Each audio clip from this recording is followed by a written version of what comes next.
everything that you know, something in your brain is already a business. You got a bunch of businesses in your brain. You done been through the hard part. You figured it out. You done with the fucking street shit. So now it's like, how do you monetize the shit that's in your brain? How do you pull? Now, what you got to do right now is just sit back and watch. Don't believe everything you see on social media, because social media will put a battery in your back to step outside of your comfort zone and do some dumb shit and to try to expedite your success. The success is coming to you, gonna come to you. It's 8 billion people on this planet. You only need 1 or 2 motherfucking yeses and it's a wrap. You already got one from your bro, because he's gonna do everything in his possibilities to utilize all his resources to make sure you win. Now it's about what can you do to add value to what he got going on.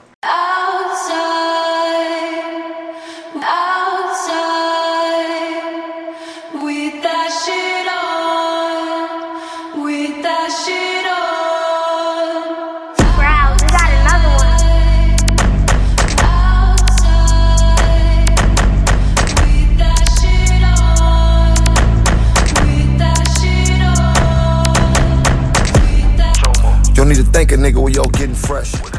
You're now tuned in to listen, man.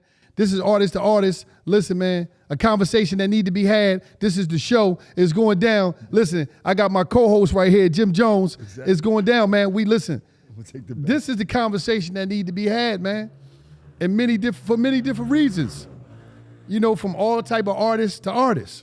You know what I mean? You could be a recording artist. You could be a painter. You could be a clothing designer. You're still an artist. Art is about the things that you created that came out of your mind. So whatever type of artist you is, you can have a conversation with Jim. Yep. Long as you're an artist, because it's an artist talking to an artist. Yes. And it's a conversation that needs to be had. And you're going to get all type of Jews, informations, how to do it yourself. And that's why we're here. How do we get here, Jim? Like, how did we get here? I don't know. I know how you got here. You got here in a race car.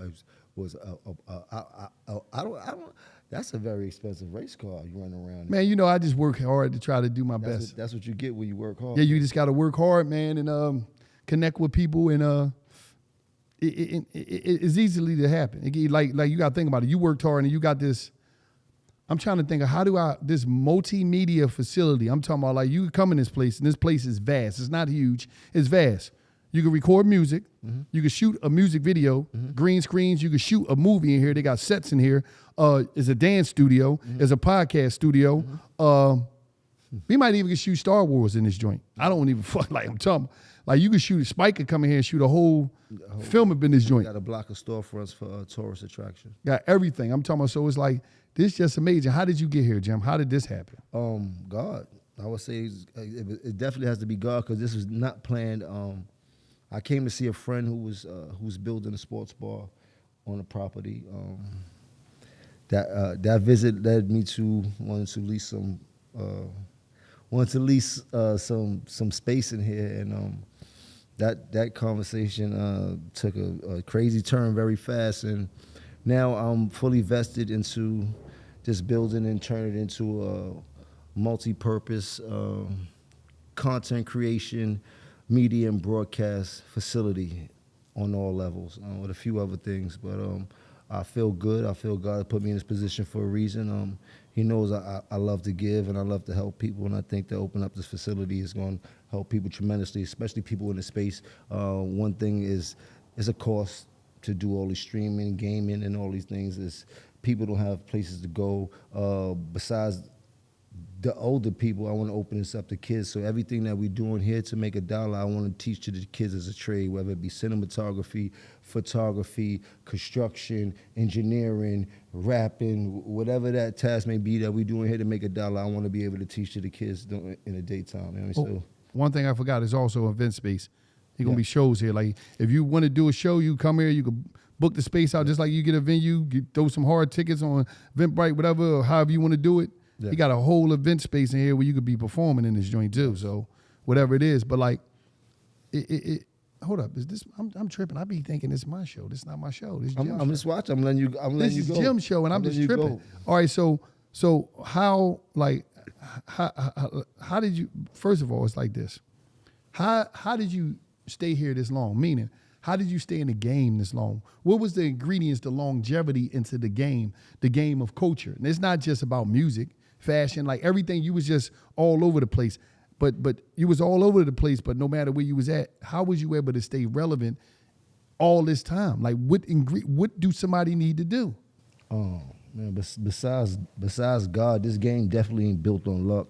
I would say being consistent at what I wanted and knowing what I wanted was one of the things that helped me, and me being able to change with the times, being able to reinvent myself and knowing that I had to reinvent myself and not being stubborn and me still being willing to learn. Because if you ain't willing to learn, you can't teach. And as things progress forward, we lose touch of what we need to know. And naturally, we in a whole digital space where everything is different from what we used to do in marketing, promo, and rap. So every time these things, the business changes, I try to keep up with the business, because other than that, you're going to get lost in the sauce. And I try to not stay nostalgic. I mean, I know a lot of rappers have been here for a long time, but I don't sell nostalgia. I don't. Okay. So your whole thing is about tomorrow.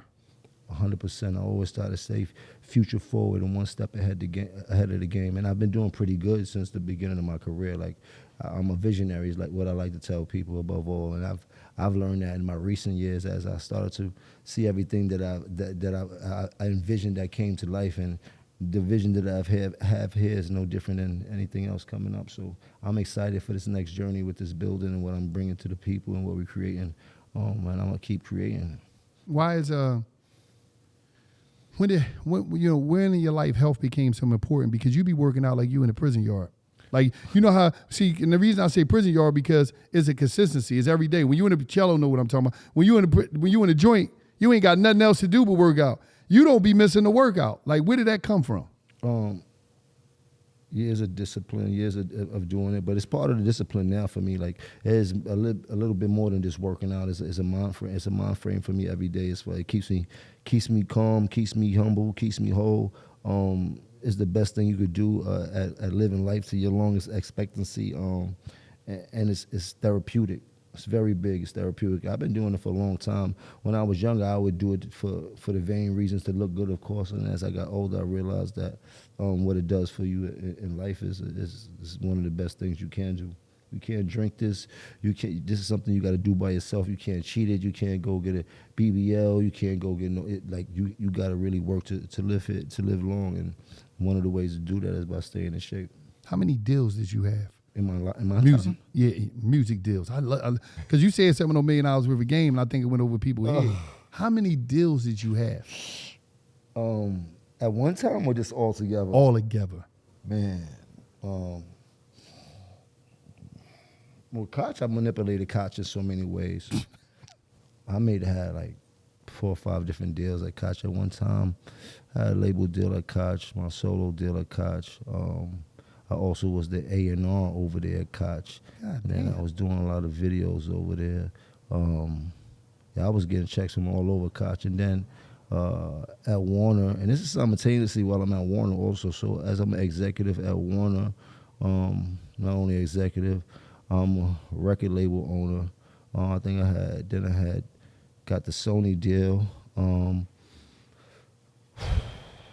damn, what the they wasn't on you like for conflict of interest? Like, Nah, not if you do your deals right. What I did for me as Jim Jones, a solo artist, has nothing to do with what I'm doing for Jim Jones as the businessman and Jim Jones record label. And then as a record label, that's my record label. So I could go anywhere to get money to fuel that record label because it's mine. So if I had 3 artists on at the same time, it might be at 3 different labels and things like that. So that's 3 different deals right there, but all under my one umbrella. Like, I had a great understanding of how the game was working at that time. You know what I mean? That's way before it was heavy digital like it is now. It wasn't no IG, wasn't none of that. You know what I mean? So I understood how the labels was played. And then I was inside. I was learning from Kevin and Lior, 2 of the top dogs at the time. So I started to learn a lot of things from being inside the office. Yeah, messing with them, you learn some moves. Yep. And then by being hot, when you hot in this game, you better use that to your advantage and do everything possible that could come your way, because they're gonna give it to you. They're gonna let you do anything you want to do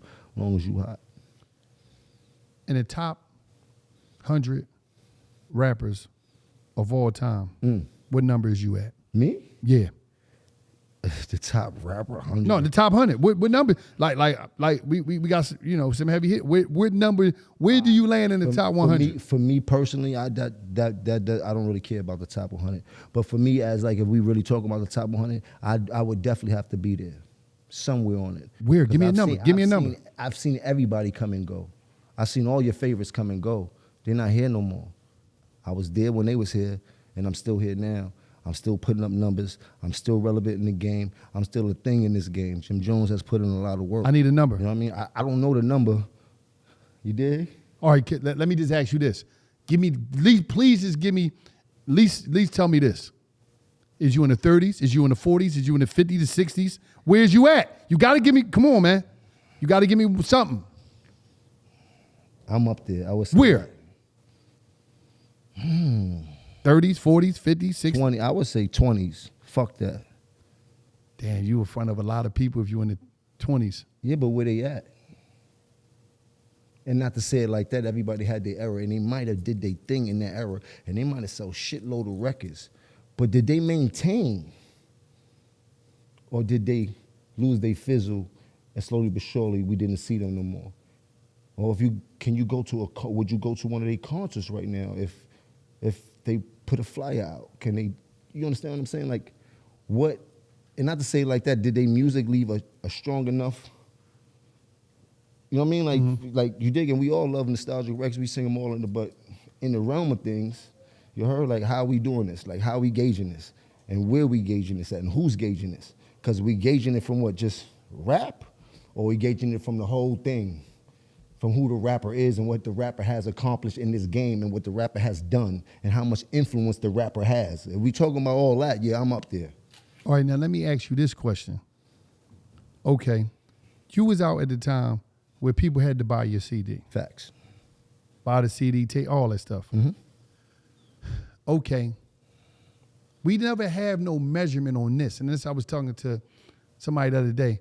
I said, imagine if we could have had a measurement on, as they count streams a day, how many times when somebody got your tape that they played it. Just think about Tupac, all the artists that never, Biggie, where would you say your streams would be?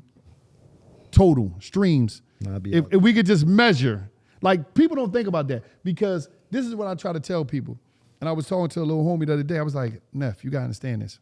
When you see these people that did 10 million records, you got to understand this.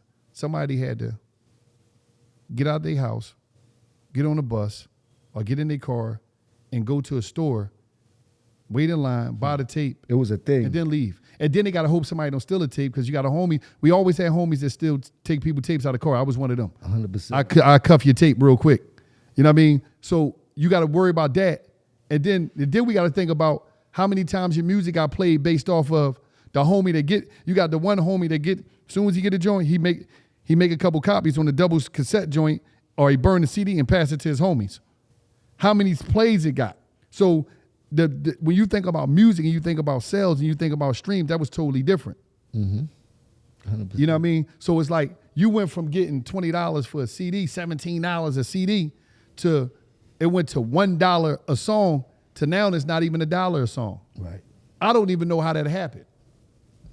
Do you ever think about that?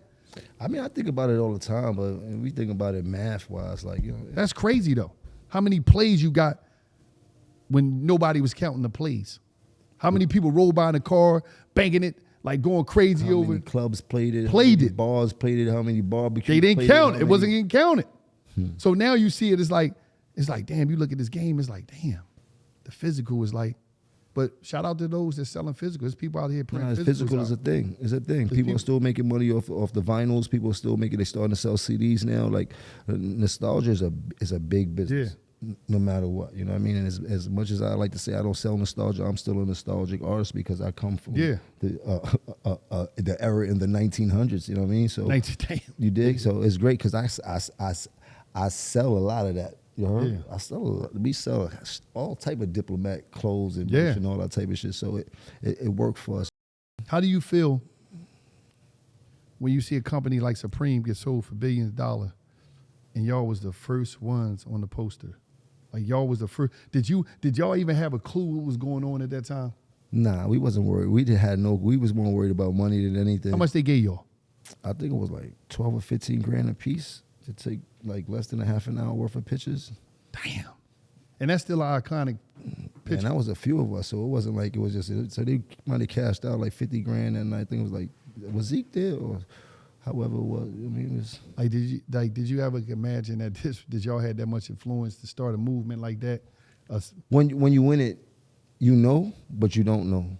You know what I mean? Like, as time went on, like even now, we looking back and the people that I see, and it's like, wow, we really raised a generation of kids. And when I be saying that in interviews, people be like, oh, he's talking about he raised a generation. Like, nah, real, we really raised a generation of kids out here, like that are now our same age, but we really, you know what I mean? Like that people that love and die for Dipset, like diehard fans. Like it's just crazy to see the impact that we've created, you know what I mean, through fashion and through lingo, through music, and to still be here relevant today to see how all this work that we put in has, you know what I mean, translated into everything that we get in now. It's like, it's beautiful. I mean, a lot of people been in this game for so long, but don't get the benefit or don't get the benefits out of it because it's a cold game. It doesn't come with pension.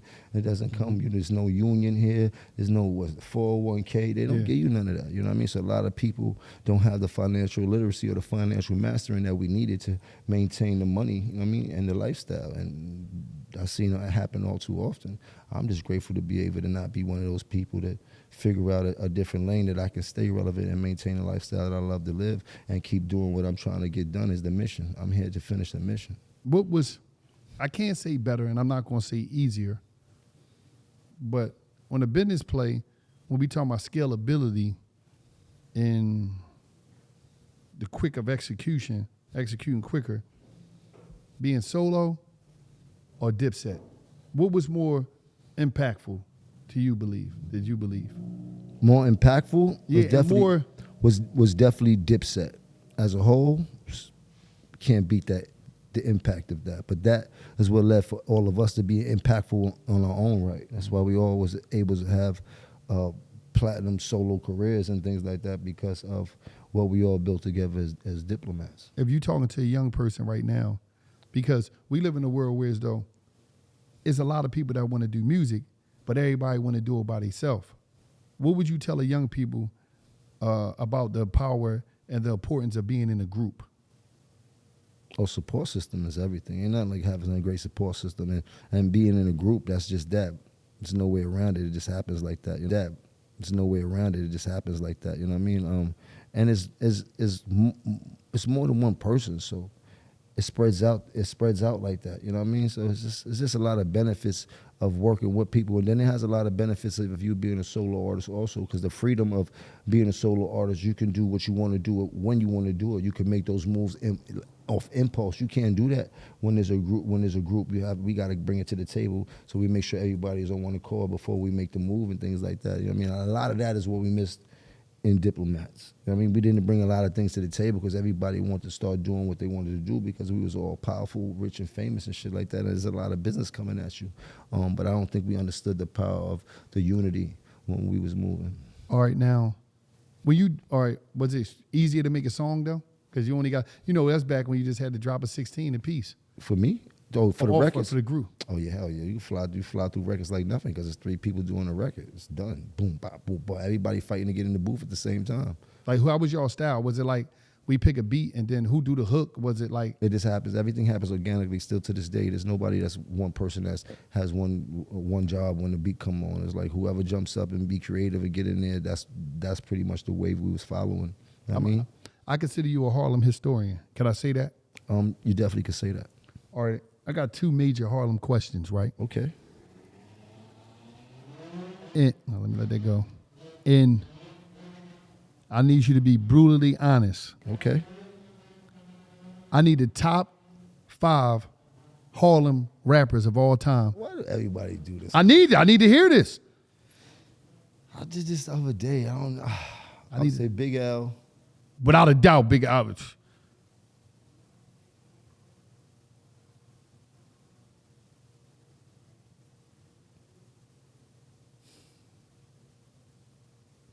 Wasn't McGruff from Harlem? McGruff is from Harlem. He was talking shit. He was talking. Rob Bass is from Harlem. Damn, Dougie yup. Fresh I'm from Rob. Harlem. Damn. Teddy Riley's from Harlem. That's hard. Kumo Diaz from Harlem. Fat Man Scoop is from Harlem. We got a lot of dope people from Harlem. A lot of dope rappers. Come on. Top 5 is kind of. You said Big L number 5. That's Big L, right? I'll put Killer Cam in there. Killer Cam number 4. I don't got no number order, but I'm just gonna name. Just give me 5. Big L, Killer Cam. You know what? I was always saying Mace, but I was like, it's kind of not fair because he only had one album and he ran out of there. So it's like, But that album was on the moon. oh, cool. Okay, cool. But it's one album. You heard? What else do we get to base it off? Oh, he had Harlem He World became too. a preacher after that. He had Harlem World too. Harlem only do no numbers. Shout out to Huddy. But, Shout out but, to but Huddy. the fact Shout out that to Huddy, you name baby. you have a crew, Shout Harlem out- World. Like, come on, man. That was major. That was their crew. That wasn't our crew. No, but still, our it's crew Harlem. was, It's still our crew Harlem. was Diplomat. It's still, I understand, but it's Harlem World. It's representing the city. It's representing the town. Well, it was a division in the town. All right, say and no he more. and he wasn't there. All right, but go ahead. He ran out of there. But go ahead. So he might get an honorable mention. No shade, Beffa. Don't matter anyway, nigga. Go ahead. So,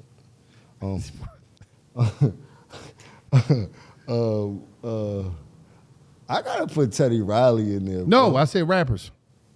He didn't do no rapping. Teddy's a legend.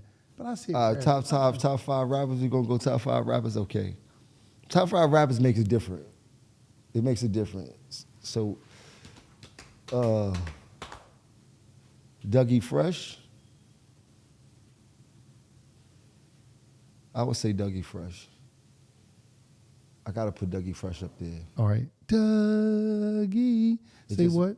It just that whole era they had was crazy. Dougie, a legend. You heard? That's the Slick Rick, Dana Dane, Rooftop, all that. Like, and then he had a lot of history to him. Like he kept Yeah, putting he's a on, legend. kept putting on. You know what I mean? Joel Santana. So is that all? That's the whole.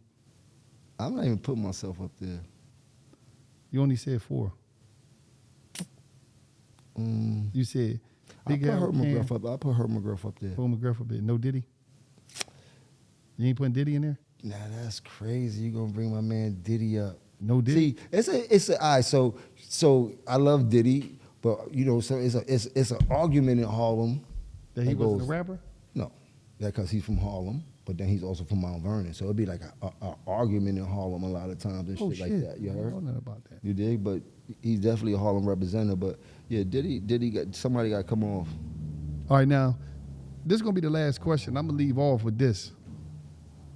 I'm gonna leave the show with this, and I need to know this because for some reason, right? And I'm not gonna argue with it. People from Harlem will look you in the eye.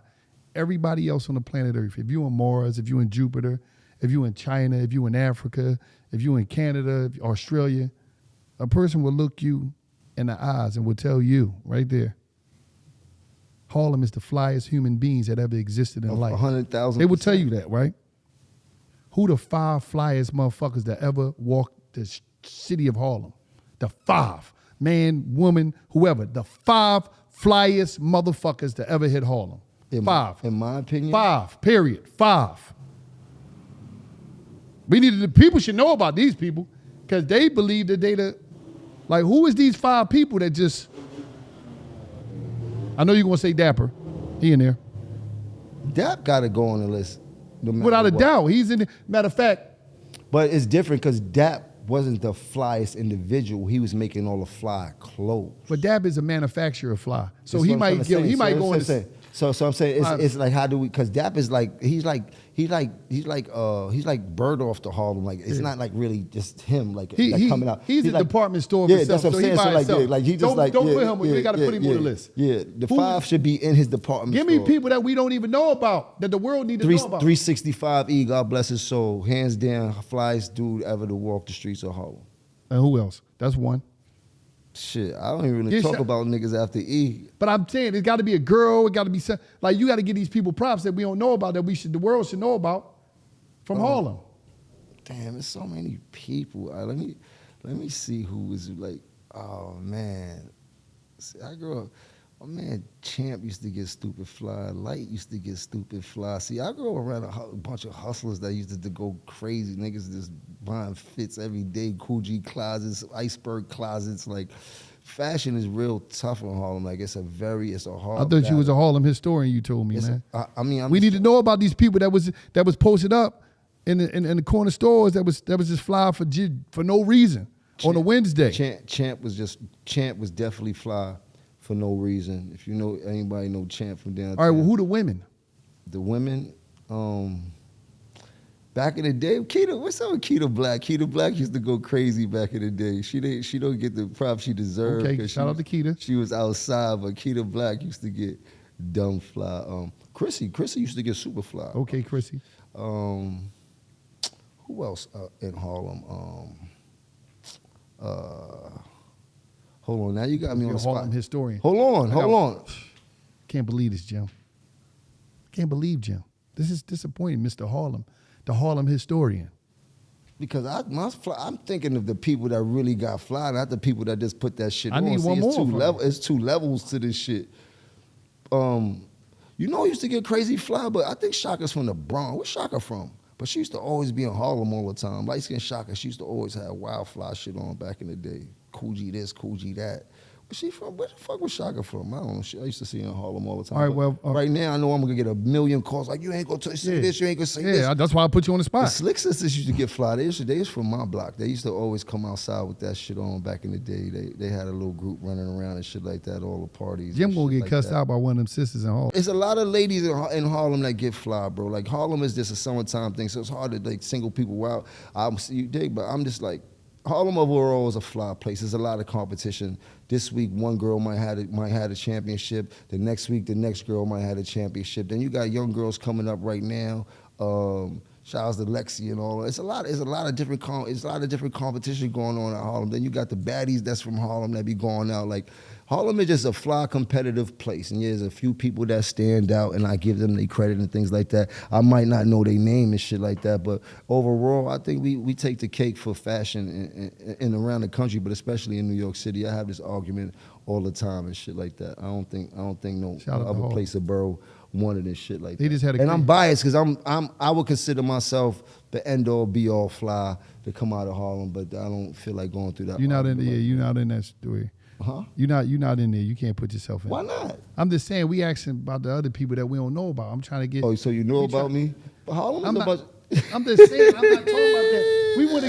I want them to get educated. on I ain't gonna people lie, that my we man. don't know I ain't gonna lie, my man. Dita back in the days, like, it's a hustle with Dita. Dita used to go crazy. He used to get fly. See, drug dealer flies a little different. It's a lot of different flies that go on in New York. Like now I'm starting to think and shit like that. Like Keith Dennis and them, they was going crazy. They used to go crazy. That's the first time I seen Cool G's. That might have been 1990 or 1991. You know he gonna get them phone calls. My man Choo Choo had the Cool G for Christmas. We didn't know what was going on. He said the sweater was $400. We almost Yeah, fainted. the Bill Cosby. Sweater In we all like. 1991, before Biggie and them was talking about it, his uncle Keith Dennis, his mom used to keep him sharp. Like, it's like, man, like it's Harlem. Harlem, the thing was to get fly, get a couple dollars and get fly. I be sitting here talking about niggas all day that hustled and get fly. You know the dig? first place that was wearing Coogis first?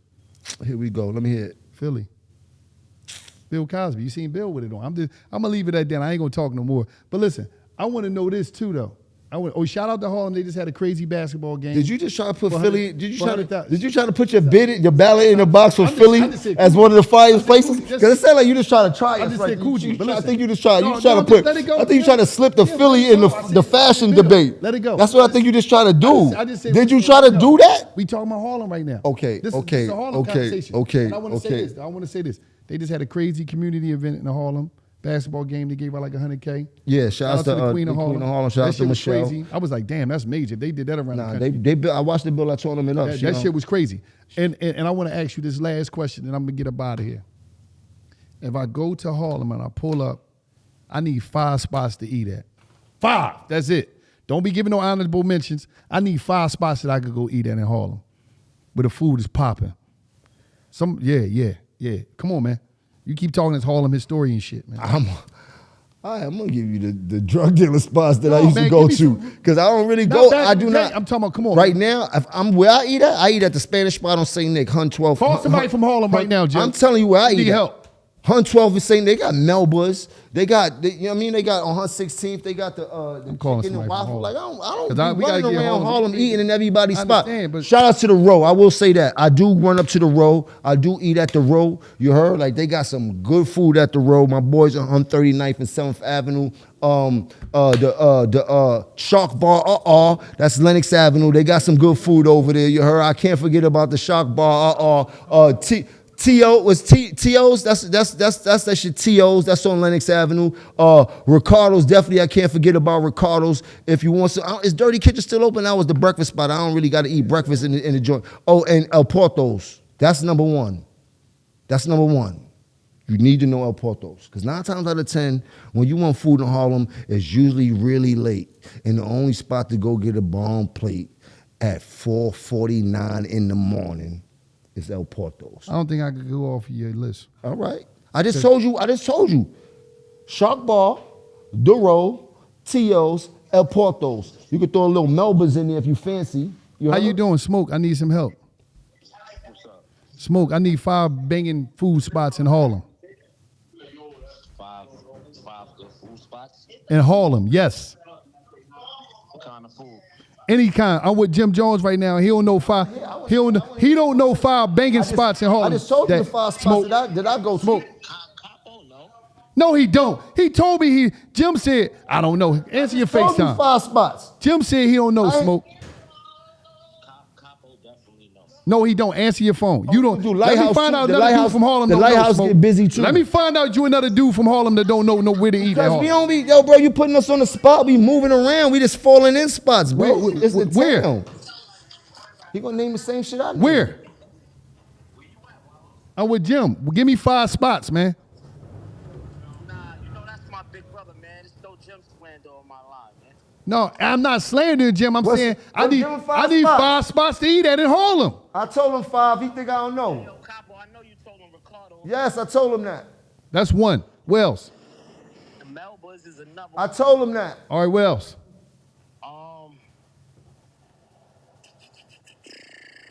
I mean, it's Harlem, so on some late night shit, I say El Porto. I told him He that. said that. Go ahead. You want Jamaican food? You can go to the spot. What's that on Lenox? On 20. What's that? He said Rusty's.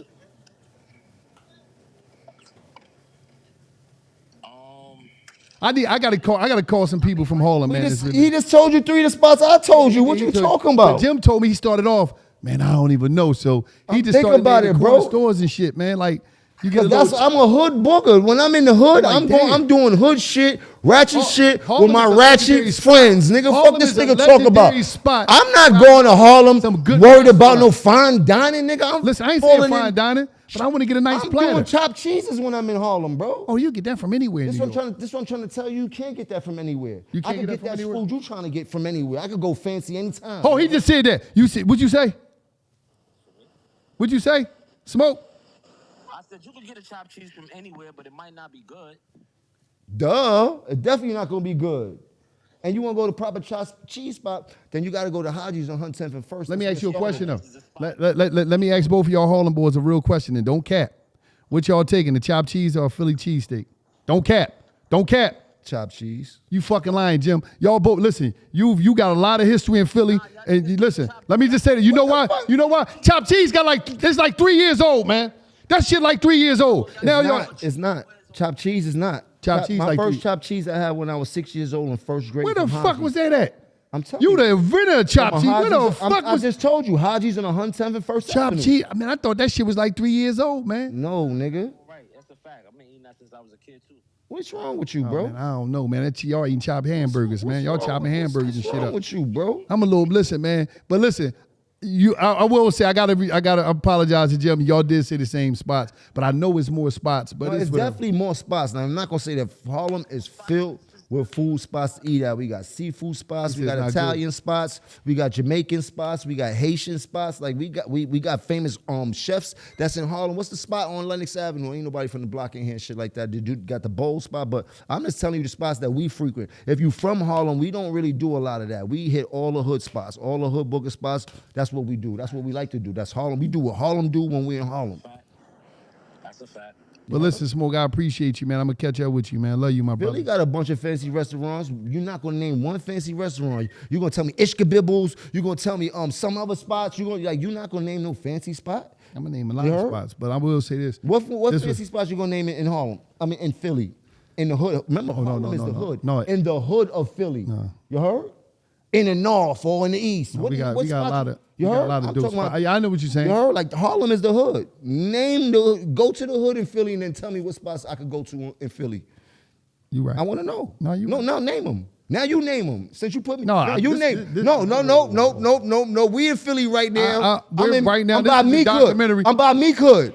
I'm by Meek Hood. This is a documentary. I'm by Meek Hood. This is a documentary of a Harlem historian. I'm saying? I'm here with a Harlem historian that I got shook up on his history. His history was that question. That's all. This is a Harlem historian. We was in Harlem. We wasn't in Philly. I never want to make Harlem look bad because I know I'm a hood booker. They gonna call him. I know I do. He gonna get called from Keisha, Tammy, Tamika. How you ain't mention my spot? That's crazy, Jim. They gonna be snapping. What's the name? Mike's sister gonna be like, damn, bro. My sister cussing you out like you ain't even mention her spot. You done ate there before. She made you. Well, that's just that's Harlem business. My man Rob Juice Bar too. See. But can I? Now you can't just slide without me asking you a question. I used to start all the shit in Harlem. Now I gotta answer listen, I ain't listen. questions. Oh, I wasn't fly, nigga. You know I was the flyest nigga you know ever. Like no. Oh, I ain't never say fly. that. You heard? I was just trying to go through my Rolodex and back in it. I got confused. You heard? So they gonna call him. They gonna call him and shake him up. Cool. But listen, man, this is another episode of Artist to Artist. No. Wait. You gotta leave. Hold on. Wait. This was a great show. I think it was extraordinary. Everything that Jim is doing. Jim is doing a great job here. You need to see this facility. The facility. Hold on. Outstanding. You should book a show here. You can book studio time here. You're shooting a podcast. If you're a streamer, whatever you may do. But let me tell you something. Right here, for all the advertisers out there. If you got liquor, if you got water, if you selling hair, if you got a clothing line, if you got a condom company, if you got a male enhancement company, whatever type of company that you want, let me explain something to you. I'm going to tell you something. Anything that you're trying to promote, anything you're trying to sponsor, you can come here on Artist to Artist and you can have a sponsorship right here. Get with Jimmy, call him up, and I'm going to tell you, one thing about this is this. One thing about Artist to Artist is two artists talking. You could be any type of artist. You could be a painter, you could be a graphic designer, you could be a videographer, but it's an artist to artist conversation. Today we had Jim Jones on the show, a questionable Harlem historian. Can you tell me one thing? That's another. Can I tell you one thing? What's going on, Jim? I want to tell you. I just want to tell you. I'm still better than Gilly at basketball. Just want to let you know. You never played like I might need to play both of you at the same time. Jim, you ain't gonna be able to get no jump. Listen, Jim is not gonna get no jump shots because he lift too much weights. He be on jailhouse weight time. Early in the morning, screaming, squatting 600 for no reason. Jim, why is you squatting 600? What the fuck is going on? He got the belt on, screaming. Chrissy like, yo, what the fuck is you doing? You waking me up, Jim. One question like he doing too much in the crib. One serious question. His arms can't even lift up to shoot a jump shot. I got one serious question to ask. I'm just saying. When you was laying on that bed in your cell. Go ahead. When you was laying on that bed in your cell. Is it any different now than what you dreamed it to be? Or is it even better? It's way better. Shout out to my homeboy Frank Nitty, rest in peace. He the first dude that walked into my cell with an iPod Touch and a wireless hotspot. And I sat on that bunk and I looked on social media. And one of the first things I said after a week of being on Instagram was, I said, Nitty, they playing fucking games out there. It's on when I get out. Because I came up in a time when we didn't have technology support. We didn't have computers to assist us. And I'm like, everybody out there chilling, they playing games. I said, it's up. Because we never had this. To have a robot in your pocket, to have a computer in your pocket, I'm like, I'm going to go ballistic when I get out there. That's all I knew, Jim. And I didn't know exactly how to do things, but I knew I'm big on, you don't have to know what you're doing, but long as you're doing In the process of you doing, you'll figure out what you need to be doing. That's all I knew. And I knew that I came from a community of black hustling in America. So we gonna figure it out. But to have a robot assisting me, I'm like, yo, it's sweet out there. On Google, I could just actually, I could go on YouTube and find out how I build the car. You fucking kidding me?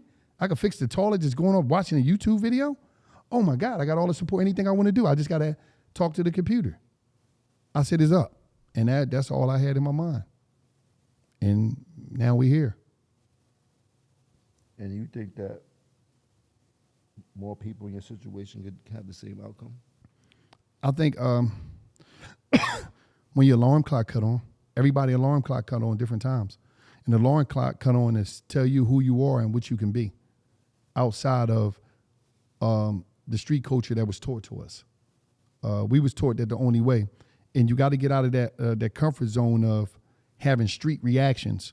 When you come home from prison, a lot of times, first of all, when you get out of prison, the scariest day of prison is the day you get out, because now you got to be everything that you told your people you was on the phone, but you never been before in your life.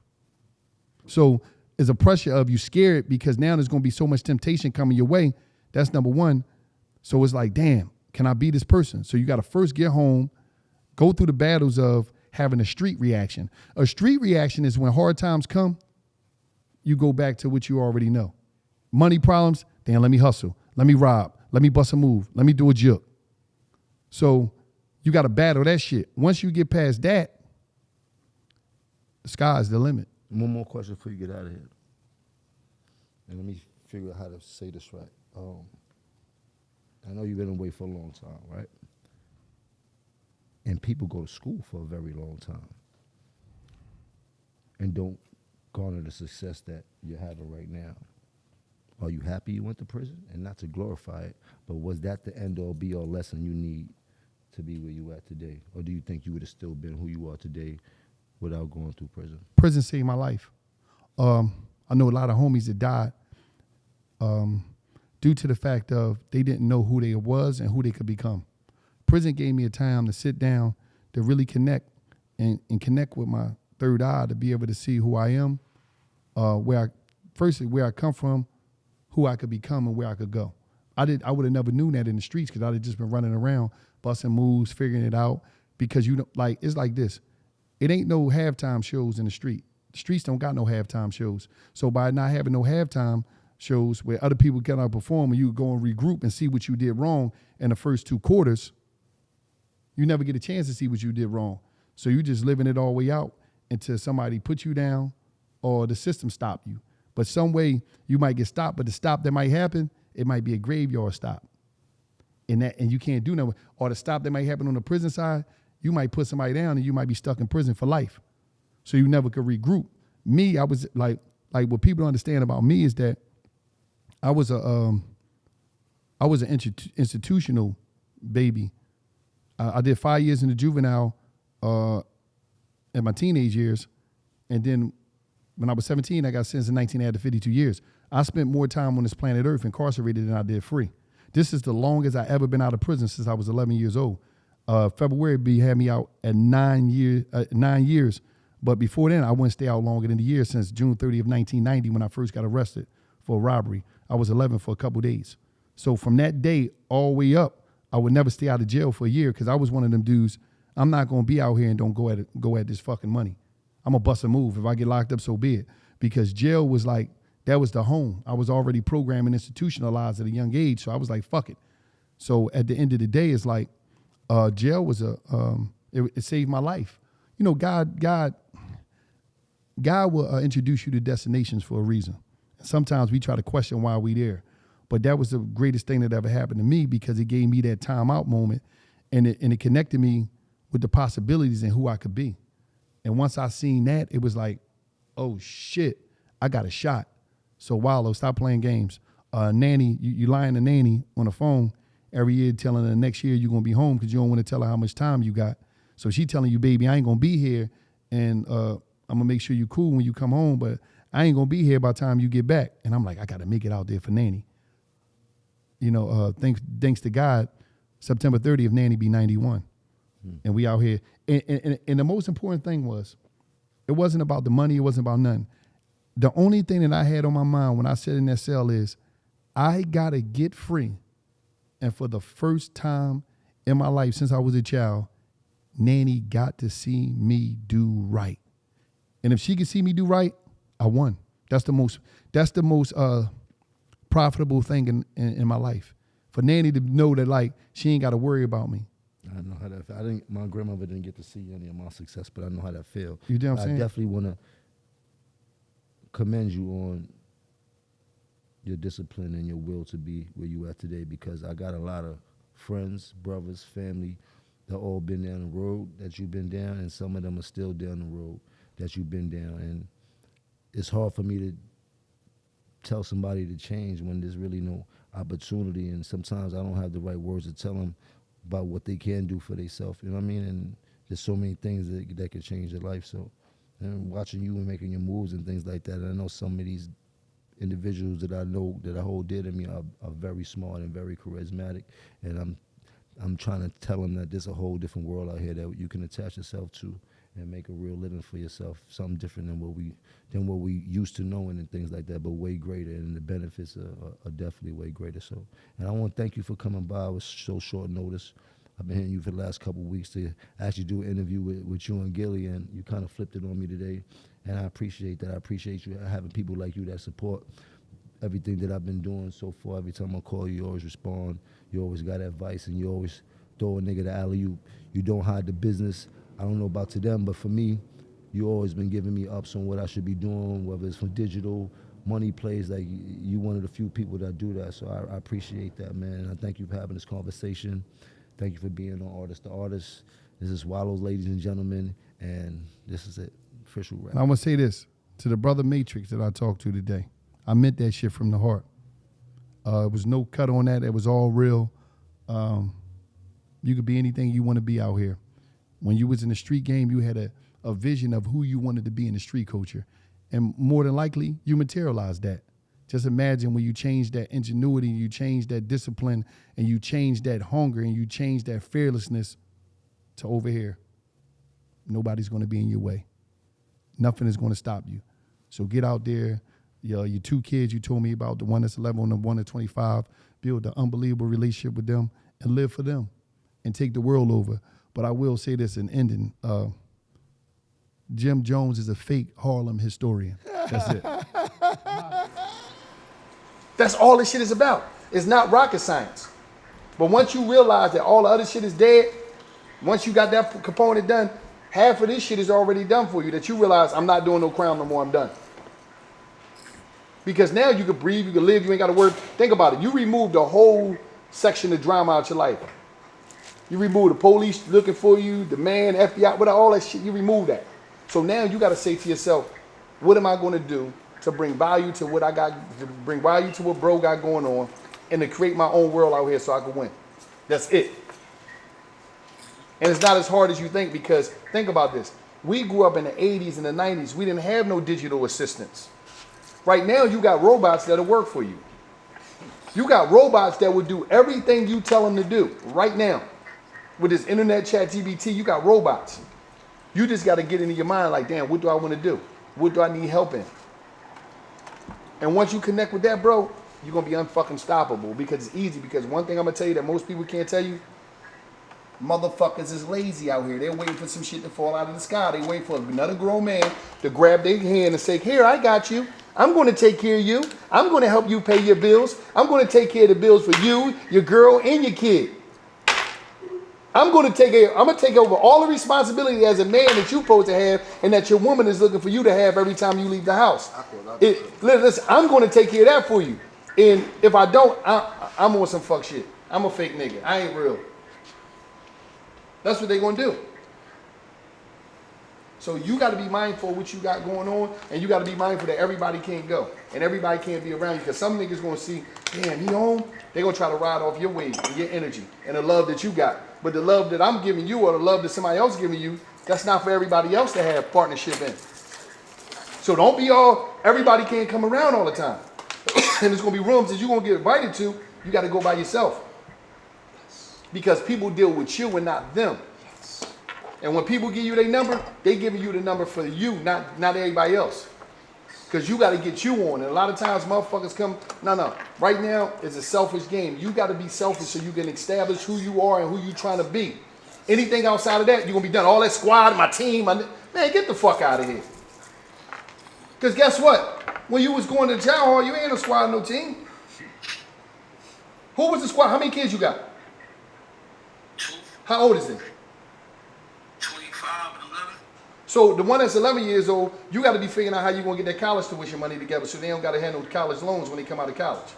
The 25-year-old one, that's a boy or a girl. So you got to figure out, how do I create a respectable relationship with my daughter now, because I wasn't there. I missed her life because I chose the streets over my kid. So now you got to build that bond back to be able to say, realistically, she like, I can count on my dad. I know he's not going to leave me. I know he got me now. That's the real shit that you got to do right now. Establish that and had the hardest conversation you got to have. You got to have them hard conversations with her. If y'all have the mom and all that shit up, fuck all that. You got to establish a relationship with your kids on a higher level, bro. And you got to, and every time you walk out of the house, every move you make, every decision, whether you driving a car, whether you getting on a plane, you got to say, how is this move that I'm ready to make is going to benefit them, or how is it going to hurt them? Once you leave with that, can't nobody fuck with you.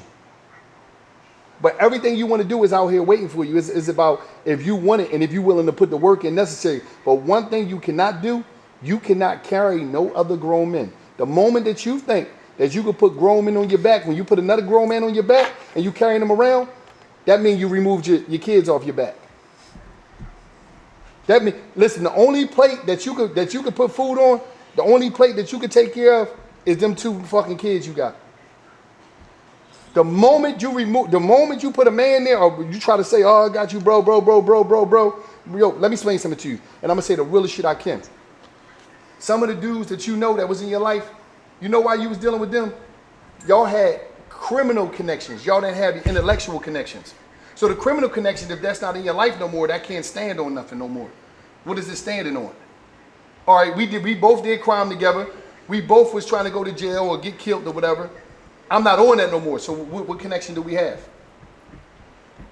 Like realistically, we grown ass fucking men. Like we grown men. Like we can't be thinking like we no motherfucking young boys and be out here with some born to lose tattoos on our fucking forehead and ready to just be involved and jump in any dumb shit that's happening. Every move you make gotta be for your 2 kids and establishing you gotta get a crib, you gotta get a vehicle, you gotta get a savings, you gotta get life insurance, you gotta get health insurance, you gotta get all the identification, you gotta get all this shit, and because right now you're on a journey to be a regular citizen in America. And can't nobody get in the fucking way of that. Every grown man, listen, when you was in that cell going to child, you was locking up, they all had an opportunity to establish their fucking life. If they ain't do that, that's on them. But much respect and love to you, brother. I wish you nothing but the best. Much love, brother. Where you at? Oh, yeah. Just press up. Just press up. When I was locked up, one day I was looking at the page and shit, and that's Wallo that be with Gilly, right? Yeah, that's Wallo. I was watching.